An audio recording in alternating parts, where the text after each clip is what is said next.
আসসালামু আলাইকুম নাহমাদুহু সাল্লি আলা রাসূলিহিল কারীম আম্মা বাদ আউযু বিল্লাহি মিনাশ শাইতানির রাজীম বিসমিল্লাহির রহমানির রহিম কুল হুয়াল্লাহু আহাদ আল্লাহুস সামাদ লাম ইয়ালিদ ওয়া লাম ইউলাদ ওয়া লাম ইয়াকুল লাহু কুফুয়ান আহাদ।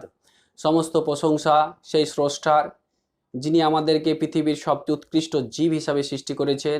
তার জন্য আমরা সকলে বলি আলহামদুলিল্লাহ। তারপর তিনার প্রেরিত শেষ নবী যিনাকে প্রেরণের মধ্যে আল্লাহ সুবহানাহু ওয়া তাআলা আমাদেরকে পৃথিবীর সবচেয়ে উৎকৃষ্ট জীব হিসাবে সৃষ্টি করেছেন। তার জন্য আমরা সকলে বলি আল্লাহুম্মা সাল্লি আলা আল্লাহুম্মা বারিক আলা। আজকে ইহুদি এবং খ্রিস্টানরা তারা তাদের মিশন, তাদের উদ্দেশ্যর মাধ্যমে মুসলিম উম্মাকে তারা আজকে পদদলিত করার জন্য বিভিন্ন রকম তাদের অপকৌশলের মাধ্যমে মুসলিমদের ধ্বংসের জন্য এগিয়ে যাচ্ছে। ঠিক সেই রকমই একটি অপকৌশল, যেটা 14ই ফেব্রুয়ারি, যেটা ভ্যালেন্টাইন্স ডে অর্থাৎ বিশ্ব ভালোবাসা দিবস নামে খ্যাত।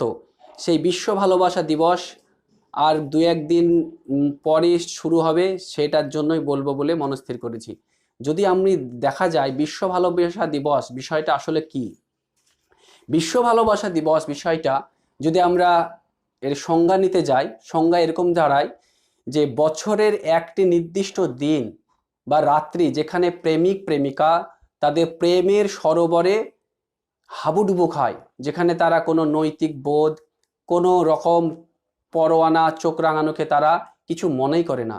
তারা কেবল নিজে একে অপরকে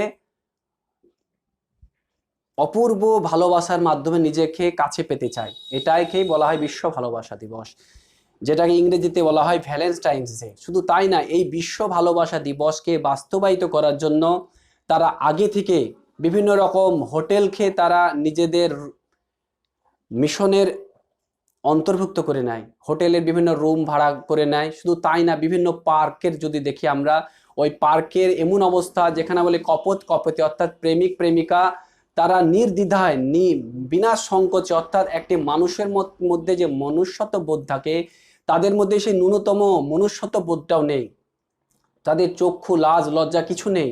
সেরকমভাবে তারা একদম প্রকাশ্য দিবালোকে টোটালি অন্যায়টা করছে, এবং এই অন্যায় আমাদের মুসলিম ভাই বোনেরাও করছে।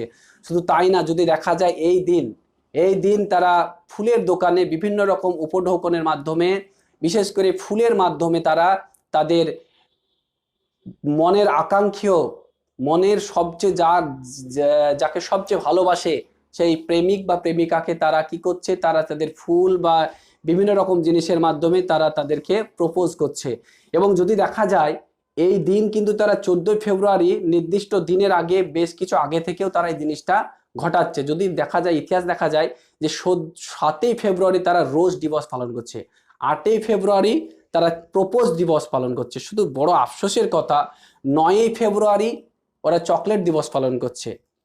এবং পরপর যদি দেখা যায় 11ই ফেব্রুয়ারি প্রপোজ দিবস, এবং 12ই ফেব্রুয়ারি যেটাকে বলছে কিস দিবস। বড় লজ্জার কথা, কোরআনে আল্লাহ সুবহানাহু ওয়া তাআলা বলছে সূরা বনী ইসরাঈলের 31 নম্বরে বলছে যে তোমরা জেনার নিকটবর্তী হও না। আরে জেনা তো দূরের কথা, ওরা কিস দিবস পালন করছে, অর্থাৎ চুম্বন দিবস পালন করছে। কোনো আফসোসের কথা। যদি আমরা বাস্তব ইতিহাসে যদি দেখা যায়, বেশ কয়েকশো বছর আগে রোমান সম্রাট তখন ছিল দ্বিতীয় ক্লোডিয়াস। তিনি চেষ্টা করেছিলেন গোটা বিশ্বকে তার সাম্রাজ্যের অন্তর্ভুক্ত করার জন্য, এবং সেই সময় সে উপলব্ধি করলো যে অবিবাহিত যারা, তাদের মধ্যে দৈহিক ক্ষমতা বেশি, যে কারণে সাম্রাজ্য বেশি দখল করছে। এর জন্য সে কি করলো, সে বললো যে রোমে আজ থেকে কেউ বিয়ে করতে পারবে না। কিন্তু এই নিয়মটাকে ভাঙলো কে?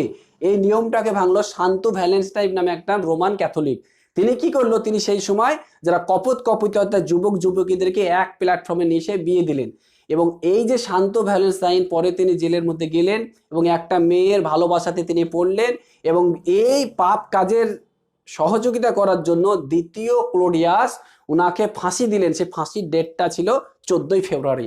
বড় আফসোসের কথা, ওই 14ই ফেব্রুয়ারিটি ওই দিন আমাদের মুসলমান যুবক যুবতীরা ওই দিনই পালন করছি। এবং এই দিনে যদি ইতিহাস দেখি, 496 সালে সর্বপ্রথম পোপ গ্লোসিয়াস সর্বপ্রথম এই বিশ্ব ভালোবাসা দিবস পালন করছে, এবং যেটা 1700 সালে এটা আমভাবে পুরা বিশ্বের মধ্যে ছড়িয়ে যায়। এবং বড় আফসোসের কথা, ইসলামে এই নির্দিষ্ট দিন উদযাপন করাও হারাম। শুধু তাই না, একটা প্রচলিত শিরক কথা আছে দিয়ে যতটা প্রেমিক প্রেমিকা যারা ব্যর্থ হয়, তারা যখন মারা যায় তাদের মনের যে কষ্ট সব জমা থাকে সূর্যের কাছে, যে কারণে সূর্যের বর্ণটা হচ্ছে লাল। বড় আফসোসের কথা, এই আকীদা, এই বিশ্বাস, এই রকম ধ্যান ধারণা নিয়ে আমরা মুসলিম সমাজ, আমরা মুসলিম যুবক যুবতীরা আজকে এই ধারণা নিয়ে আমরা বিশ্ব ভালোবাসা দিবস পালন করছি। অথচ আল্লাহ রাসূল মুহাম্মদ সাল্লাল্লাহু আলাইহি সাল্লামের কাছে বুখারী হাদিসে বলছে, একজন অমুসলিম ইসলাম কবুল করার পর বলছে, হে আল্লাহ রাসূল, আমাকে শনিবারের দিন, আমি যেহেতু ইহুদি ছিলাম ইসলামের আগে, আমাকে শনিবারের দিনকে উদযাপন করার আদেশ দেন। আল্লাহ রাসূল সাল্লাল্লাহু আলাইহি সাল্লাম বলেন, না, শনিবারের দিনকে তো উদযাপন করতে পারবে না। অর্থাৎ ইহুদিরা শনিবারের দিনে একটা আনন্দ উৎসব করতে, আল্লাহ রাসূল বলেন না, কখনোই করা যাবে না। অথচ ইসলামে দেখেন ঈদ এবং কোরবানি এই দুটো ছাড়া আনন্দ উদযাপন করার কোনো ইতিহাসই নাই। অথচ বাস্তবে যদি দেখা যায়, আমরা এই বিশ্ব ভালোবাসা দিবস, যেটাকে যদি না বলে না বিশ্ব বেশ্যা দিবস যদি বলা যায়, সেটাও কোনো অংশে খারাপ না। অথচ এই দিনে ছেলে মেয়েরা তার বিভিন্ন পার্কে যাচ্ছে, বিভিন্ন হোটেলে যে এমন মেলামেশা করছে যে তাদের মধ্যে অবাধ মেলামেশার জন্য তাদের গর্ভে বিভিন্ন রকম বাচ্চা জন্মাচ্ছে। এই বাচ্চাগুলা কিন্তু হারাম না, এই বাচ্চাগুলা ঠিক আছে, কিন্তু এই যে বাচ্চাগুলো তারা যেভাবে নিচ্ছে, এই বাচ্চাগুলো টোটালি হারাম। সে বাচ্চাগুলোর কোনো দোষ নেই, কিন্তু সমাজ, এই যে আমাদের বাবা মারা, আমরা 14ই ফেব্রুয়ারি আমাদের বাবা মারা আমাদের ছেলে মেয়েদেরকে আর্থিকভাবে সহযোগিতা করছি, এটা যদি কখনোই না করি।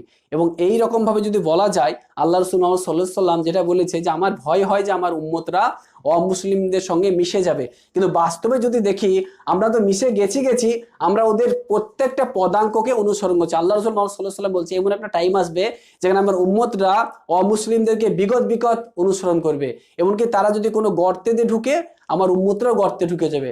গর্তে ঢুকা তো দূরের কথা, তাদের ঈমান, তাদের বিশ্বাস, তাদের গোটা শরীরটা ইহুদি খ্রিস্টানদের চক্রান্ত বাস্তবায়নের জন্যই নিয়োজিত।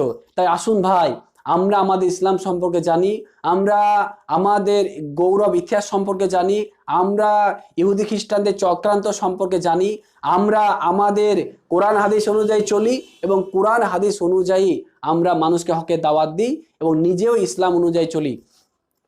আসসালামু আলাইকুম ওয়া রাহমাতুল্লাহি ওয়া বারাকাতুহু।